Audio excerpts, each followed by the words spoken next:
G'day and welcome to this week's video. My name is Ashley Rowan and I'm a financial advisor with Consorting Private Wealth. Today I'm going to be talking about granny flat rights, life interest rights in a property and how they may be considered a deprived asset when determining Centrelink benefits. So there are special rules for granny flat arrangements that may prevent the deprivation rules from applying. However, they must satisfy a range of requirements. So granny flat or life interest rights are set up most commonly for retirees by transferring the title of the house or a large lump sum amount of money across to a relative or a family member, and in return they get a right to occupy that premises or an upgrade to the house for the remainder of their life. So under general gifting rules, they're quite restrictive. We can give away up to $10,000 per financial year with a maximum transfer of $30,000 over a 5-year period. So to establish a granny flat or life interest right, obviously we're moving across a larger lump sum amount of money or a title of a property, for example. So there's specific limits that apply that with the amount determined that you're allowed to transfer across as part of that arrangement. Any amount in excess of that, based on their calculations, will be considered a deprived asset and then remain accessible for up to 5 years. So the purpose of this video is just to discuss how that is calculated, so the extra amount, the deprived component, and how you may attempt to be within the thresholds and have a granny flat established where it has no disadvantages from a Centrelink point of view.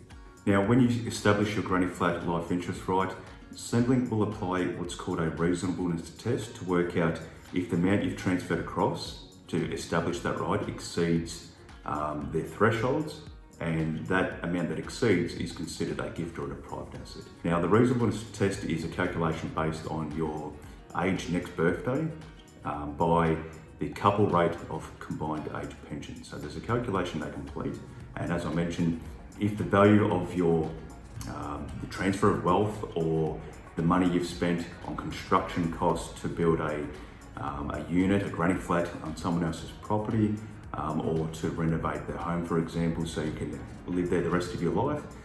If the value exceeds their thresholds, the amount in excess is considered the gift or the deprived asset. Now, put simply, if the amount passed across to establish the granny flat right was purely to cover the cost of construction or simply just the title of your home and that's it, that would be within the allowable amounts. However, if a lump sum of cash or wealth or whatever else was gifted across in addition, then it's determined by the reasonableness test if a deprived asset should apply. Now, to put this in a real life scenario, we've got a quick example I'll go through now just to explain how that calculation works and how an accessible component may be calculated by the establishment of that granny flat right. So with this example, we've got Janice, who is age 69. She pays her son Justin $800,000 for the right to live in a granny flat, and this granny flat is to be built in Jason's backyard. Construction costs will be $150,000, and as the amount paid for the granny flat arrangement exceeds the $150,000, the reasonableness test will apply. The conversion factor based on 70 years is 17.36. Now, that conversion factor is based on your age and potential life expectancy. That's how they come up with that 17.36.